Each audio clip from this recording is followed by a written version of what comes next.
2022 வருஷம் உக்ரைனுக்கு கிடைச்ச மிகப்பெரிய வெற்றி என்ன அப்படின்னு பார்த்தீங்கன்னா அது கார்கிவ் அஃபென்சிவ் தான். கார்கிவ் அப்படின்ற நகரத்தை ஆரம்ப காலகட்டத்தில் ரஷ்யர்கள் பிடிக்கிறாங்க. திருப்பி மறுபடியும் 2022 செப்டம்பர் மாதம் உக்ரைனியர்களோட கண்ட்ரோலுக்கு கீழே கார்கிவ் போகுது. கார்கிவ் அஃபென்சிவை பற்றி பேசணும்னா ரஷ்யர்கள் வாண்டடா உக்ரைனோட இந்த பகுதியை விட்டு வெளியேறினாங்க. ரஷ்யர்கள் வெளியேறினதுக்கு அப்புறமா உக்ரைனியன் ஆர்ம்டு ஃபோர்ஸஸ் இந்த பகுதியை ஆக்குபை பண்ணுறாங்க.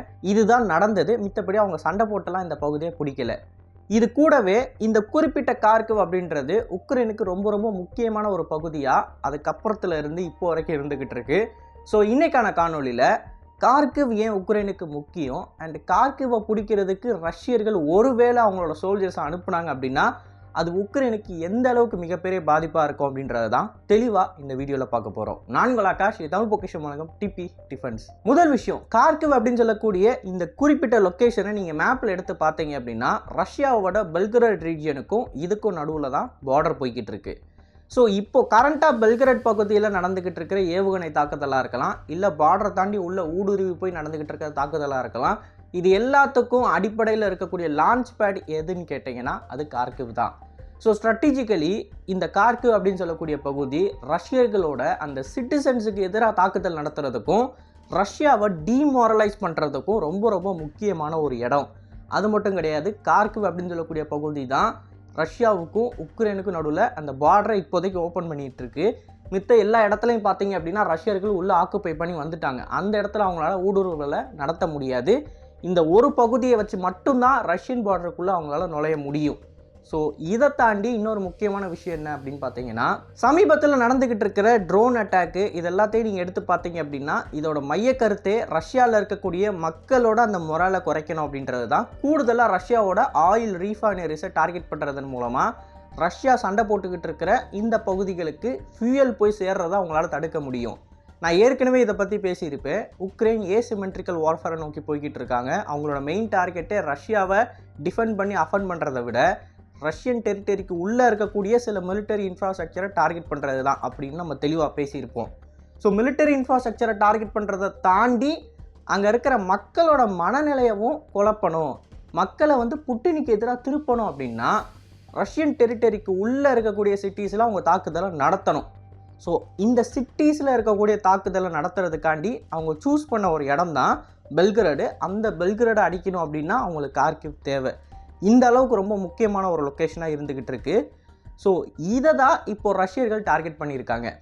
சமீபத்தில் நம்ம கிடச்சிருக்கிற வீடியோ என்ன அப்படின்னு பார்த்தீங்கன்னா நான் பேசிக்கிட்டு இருக்கப்போ உங்களுக்கு வீடியோ ப்ளே ஆகும். இந்த வீடியோவில் ஒரு கிரெயின் ஆப்ரேட்டர் அவரோட கேபின்லேருந்து பார்க்குறப்ப அவருக்கு முன்னாடி சில கிலோமீட்டர்கள் தொலைவில் ரஷ்யர்கள் ஆர்ட்லரிஸை பயன்படுத்தி கார்கிவை பம்பார்ட்மெண்ட் பண்ணிக்கிட்டு இருக்காங்க அப்படின்றத அவரால் தெளிவாக பார்க்க முடியுது. அண்ட் அது மட்டும் இல்லாமல் கடந்த 16 மணி நேரங்களாக தொடர்ந்து ரஷ்யாவோட ஆர்ட்டிலரிஸ், மல்டிபிள் ராக்கெட் லான்ச்சிங் சிஸ்டம்ஸ் எல்லாமே கார்கிவை சுற்றி டிஃபென்சிவ் பொசிஷன்ஸுக்கு மேலே பம்பார்ட்மெண்ட்டில் ஈடுபட்டுக்கிட்டு இருக்காங்க.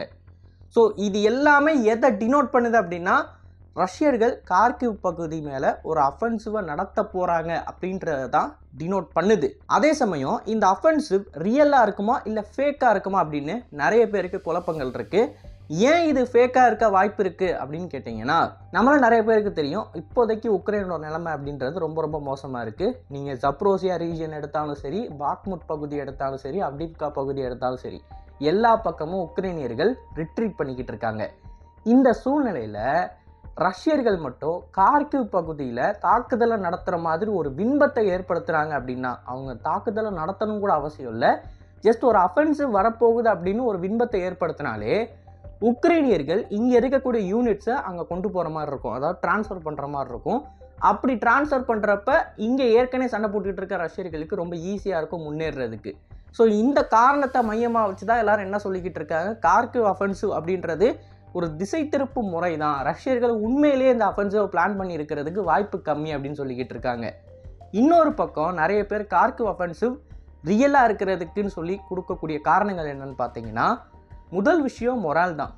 இந்த மொராலை பொறுத்த வரைக்கும் ஒரு சோல்ஜர் எந்த எல்லைக்கு போய் சண்டை போட தயாராக இருக்காரு அப்படின்றத தான் நம்ம மொரால்னு சொல்லுவோம். அடிப்படையில் ஒரு சோல்ஜர் அவரோட உயிரை கொடுத்து அந்த பகுதியை பாதுகாப்பாரா இல்லையா அப்படின்றது தான் மொரால். இந்த மொரால் எப்பயுமே டிஃபெண்ட் பண்ணிக்கிட்டு இருக்கிறவங்களோட சைடில் தான் அதிகமாக இருக்கும், அஃபெண்டர்ஸோட சைடில் கம்மியாக தான் இருக்கும். ஏன்னா அவங்கள பொறுத்தவரை அவங்க ஜெயிச்சுக்கிட்டு இருக்காங்க. ஸோ அவங்க ரிஸ்க் எடுக்க தயங்குவாங்க. ஆனால் டிஃபெண்டர்ஸ் அப்படி கிடையாது. அவங்க நாட்டை பாதுகாத்தாகணும் அப்படின்ற வெறியில் இருப்பாங்க. ஸோ அவங்க உயிரை கொடுக்கறதுக்கு கூட தயங்க மாட்டாங்க. ஸோ இதை வச்சு பார்த்தீங்க அப்படின்னா உக்ரைனுக்கு தான் மொரால் அப்படின்றது அதிகமாக இருக்கணும். அதுதான் இருந்துச்சு ஆரம்பத்தில். ஆனால் இப்போது அவங்களோட மொரால்ன்றது கம்மியாகிக்கிட்டே வருது. அதற்கான அடிப்படை காரணமே என்னன்னு பார்த்தீங்கன்னா, ரொட்டேட் பண்ணுறதுக்கு சோல்ஜர்ஸ் இல்லை. இந்த சோல்ஜர்ஸோட ரொட்டேஷன் அப்படின்றது ரொம்ப ரொம்ப முக்கியம். ஒரு சோல்ஜர் வந்து பேட்டில் ஃபீல்டில் இருக்கார் அப்படின்னா ஒரு 3 மாதம் இல்லை 2 மாதம் சண்டை போட்டுட்டு மறுபடியும் அவரோட வீட்டுக்கு போய் ஆகணும். வீட்டில் இருக்கக்கூடிய அவங்களோட ஒய்ஃபையோ இல்லை அப்பா அம்மாவையோ பார்த்து அவங்களோட பேசி கொஞ்சம் டைம் ஸ்பெண்ட் பண்ணால் மட்டும்தான் அவர் மறுபடியும் சண்டை போடுறதுக்கு போவார். இதை வந்து ஒரு பேட்ரி ரீசார்ஜ் ஆகிற மாதிரி வச்சுக்கலாம். நீங்கள் ஃப்ரண்ட்டில் இருக்கீங்க, ஒரு ட்ரென்ச்சில் இருக்கீங்க, உங்களோட மைண்ட் செட் அப்படின்றது ரொம்ப மோசமான நிலமையில் இருக்கும். ஏன்னா அந்த ட்ரென்ச்சுக்குள்ளே நீங்கள் வாழ்கிறீங்க அப்படின்றப்போ உங்களுக்கு பேசிக்கான வசதியே இருக்காது. டாய்லெட் ஃபெசிலிட்டி இருக்காது. நீங்கள் சாப்பிட்றீங்க அப்படின்னா சகதிக்குள்ளே தான் உட்காந்து சாப்பிடுவீங்க. இது போக ரஷ்யர்கள் உங்கள் மேலே ஆர்ட்டிலரி ஷெல்லை போட்டுக்கிட்டு இருப்பாங்க. ஸோ இது எல்லாத்தையும் மீறி உங்களோட மைண்ட் அங்கே வேலை செய்யணும் அப்படின்னா கான்ஸ்டண்ட்டாக உங்களோட ஃபேமிலி கூட நீங்கள் கான்டாக்டாக இருக்கணும். ஃபேமிலி அப்படின்றத விட உங்களுக்கு மனசுக்கு நெருக்கமானவங்களோட கான்டாக்டில் இருக்கணும். இல்லை அப்படின்னா இன்னும் 1 மாதம் தான், அதுக்கப்புறமா நான் போய் என்னோடய கேர்ள் ஃப்ரெண்டையோ இல்லை என்னோடய ஃபேமிலி மெம்பர்ஸையோ பார்த்துட்டு வருவேன் அப்படின்னு சொல்லி அந்த ஒரு நம்பிக்கை வந்து உங்களுக்கு இருக்கணும். ஸோ இந்த நம்பிக்கை தான் உங்களுக்கு ட்ரென்ச்சுக்குள்ளே உட்காந்துருக்கப்ப ஒரு உந்து விசையாக இருந்து உங்களை அந்த இடத்துல சண்டை போட வைக்கும். ஆனால் இப்போ கரண்ட்டாக உக்ரைனிய சோல்ஜரோட மனப்பான்மை என்ன அப்படின்னு பார்த்தீங்கன்னா, அவங்களுக்கு எப்போ வீட்டுக்கு போவோன்னே தெரியாது. ஏன்னா அவங்கக்கிட்ட மேன் பவர் அப்படின்றது சுத்தமாக இல்லை.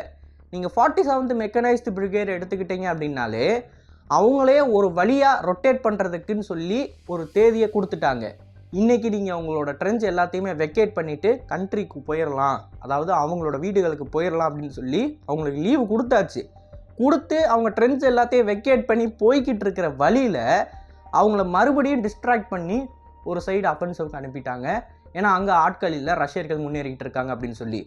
இது 47th மெக்கனைஸ்டு பிரிகேடுக்கு நடந்த ஒரு சம்பவம். அவங்க லீவு கிடச்சி போய்கிட்டு இருக்கப்போ மறுபடியும் அவங்கள கூட்டிகிட்டு போய் சண்டை போட வச்சாங்க.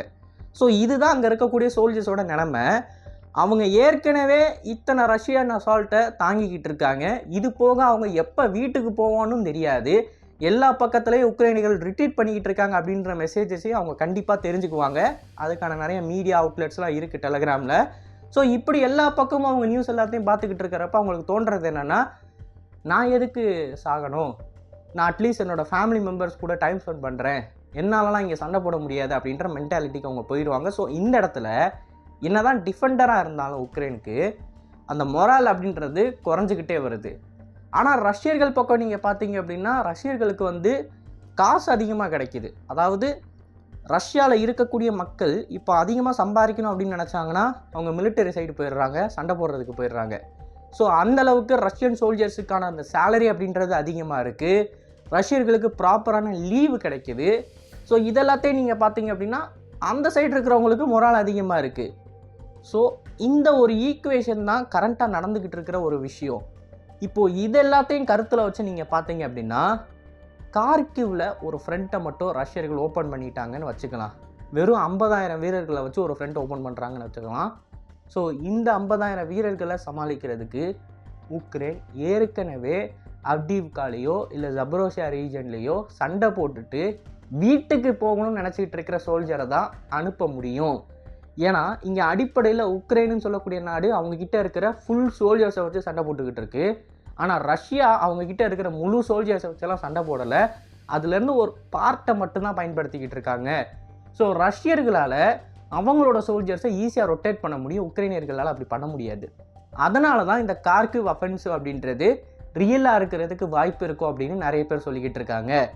ஏன்னா இந்த பகுதியில் வரக்கூடிய 50,000 சோல்ஜர்ஸை ஃபேஸ் பண்ணக்கூடிய சோல்ஜர்ஸ்லாம் யாருன்னு பார்த்தீங்கன்னா ஏற்கனவே அவ்டீவ்காலேயோ இல்லை ஜப்ரோசியா ரீஜன்லேயோ ட்ரென்ச்சுக்குள்ளே உட்காந்துருந்த நபர்கள் தான்.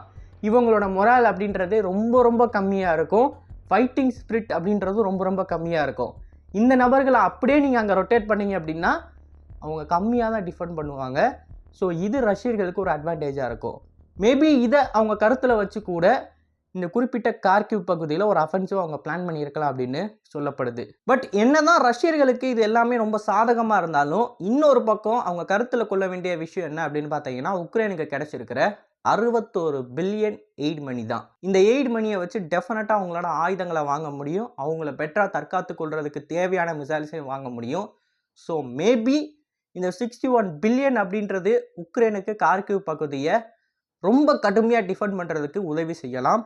பட் எது எப்படி இருந்தாலும் வெப்பன்ஸ் மட்டும் பத்தாது, உங்களுக்கு சோல்ஜர்ஸும் வேணும். அதனால தான் 2022 உக்ரைன் கொடூரமாக டிஃபெண்ட் பண்ண மாதிரி இப்போ கரண்ட்டாக 2024 டிஃபெண்ட் பண்ண முடியலை. ஸோ சோல்ஜர்ஸோட மனநிலைமை அண்ட் சோல்ஜர்ஸோட பாப்புலேஷன் அப்படின்றது முக்கியம், என்னதான் உங்ககிட்ட பணம் இருந்தாலும். பட் இந்த ஒரு உதாரணம் அண்ட் இந்த ஒரு ஸ்டாட்டிஸ்டிக்ஸ் உண்மையாக இருக்குமா இல்லையா அப்படின்றத நம்ம பொறுத்து இருந்து தான் பார்க்கணும்.